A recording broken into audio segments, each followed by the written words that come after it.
ఇక్కడ నిన్నటి రోజు కాశ్మీర్ సంఘీభావం అని ఒక సదస్సు, ఒక సభ జరిగింది ఆక్రమిత కాశ్మీర్లో. దీనికి పాకిస్తాన్ ప్రధాని షెహబాజ్ షరీఫ్ హాజరయ్యి మాట్లాడుతూ ఎప్పటికైనా ఆక్రమిత కాశ్మీర్ మనదే, మీరు ఆక్రమించుకున్నారు, ఉన్న కాశ్మీర్ను కూడా గుంజుకోవాలి, ఉన్న కాశ్మీర్ను కూడా. మీ దగ్గర సత్తా ఉందా? మొన్నటి యుద్ధం గురించి చిన్న పిల్లాడిని అడిగినా చెప్తారు.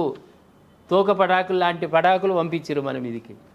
మన వాళ్ళు అక్కడ ఉన్నవాడికి కూడా ఎవరికి తెలియదు, పక్కనోడికి కూడా తెలియదు. అటువంటి బాంబులు ప్రయోగించాం. సక్సెస్ఫుల్గా పైలట్లు లేకుండానే యుద్ధం చేశాం. మీ దగ్గర ఏమున్నాయి? అయినా కాశ్మీర్ మాదే.